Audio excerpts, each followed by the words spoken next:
পিলখানা হত্যাকাণ্ডে জড়িত থাকার অভিযোগে চ্যালেঞ্জ ছুড়লেন সোহেল তাজ।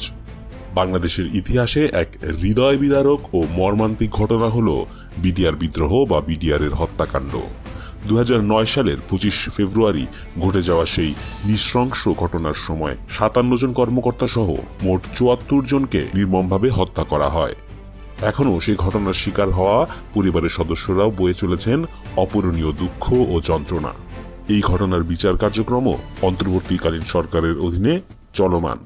সম্প্রতি দেশ থেকে নিষেধাজ্ঞার দাবি তুলে একটি ফেসবুক পোস্টে সাংবাদিক ইলিয়াস হোসেন দাবি করেন যে সাবেক স্বরাষ্ট্র প্রতিমন্ত্রী সোহেল তাজ এই ঘটনার সঙ্গে জড়িত থাকতে পারেন। তিনি বলেন, বিডিআর হত্যাকাণ্ডের সঙ্গে সোহেল তাজের জড়িত থাকার সম্ভাবনা রয়েছে, তাই তিনি যেন দেশ ত্যাগ না করেন।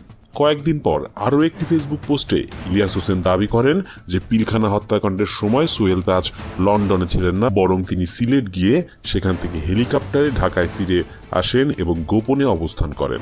তিনি আরও দাবি করেন সোহেল তাজের পাসপোর্ট পরীক্ষা করলে দেখা যাবে ঢাকায় থেকে তার বহির্গমনের তথ্য থাকলেও লন্ডন বা অন্য কোনো দেশে পৌঁছানোর তথ্য নেই।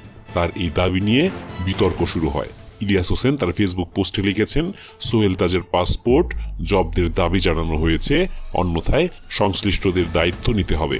তিনি আরও দাবি করেন, সোহেল তাজের বাবা তাজউদ্দিন আহমেদ ভারতের গোয়েন্দা সংস্থা রয়ের ঘনিষ্ঠ বন্ধু ছিলেন।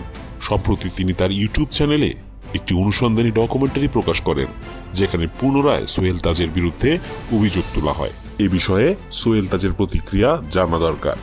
সোহেল তাজ তার বিরুদ্ধে আনা অভিযোগের শুরু থেকেই প্রতিবাদ করে আসছেন। তিনি সাংবাদিক ইলিয়াস হোসেনকে চ্যালেঞ্জ ছুড়ে দিয়ে প্রমাণ দিতে বলেন। তিনি বলেন, আমার চ্যালেঞ্জ যদি প্রমাণ দিতে না পারেন তাহলে আপনাকে নিজের নাক কেটে ফেলতে হবে।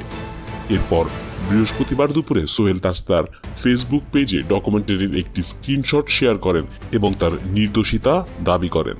তিনি বলেন, একজন তথাকথিত অনুসন্ধানী সাংবাদিক যিনি মুক্তিযুদ্ধের বিপক্ষে অবস্থান নেন, তিনি প্রমাণ ছাড়াই আমাকে এই হত্যাকাণ্ডের সঙ্গে জড়ানোর চেষ্টা করছেন। আমি এই মিথ্যা অভিযোগের তীব্র নিন্দা ও প্রতিবাদ জানাই। সাংবাদিক ইলিয়াস হোসেনের পাল্টা মন্তব্য, আমি স্পষ্ট করে বলছি যে আপনি ঢাকা থেকে দেশত্যাগ করেছেন, কিন্তু কোনো বিদেশি দেশে পৌঁছানোর তথ্য আপনার নেই। তাই দয়া করে আপনার পাসপোর্টের সেই স্ট্যাম্প দেখান যেখানে লন্ডনে পৌঁছানোর তথ্য রয়েছে। তাহলে বুঝতে পারবো যে পিলখানা হত্যাকাণ্ডের সময় আপনি সত্যিই দেশের বাইরে ছিলেন। সোহেল তাজ তার উত্তরে লেখেন, আমার পোস্টে মন্তব্য করার জন্য আপনাকে ধন্যবাদ। আশা করি আপনি ও আপনার পরিবার ভালো আছেন। আমি আবারও বলছি, আমি তদন্ত কমিশনের সঙ্গে সর্বতোভাবে সহযোগিতা করব। তাই আপনি আপনার সমস্ত তথ্য কমিশনকে দিন এবং তারা যা চায় তা করুক। এই বিতর্কের ফলে সাধারণ মানুষ উদ্বিগ্ন ও বিভ্রান্ত।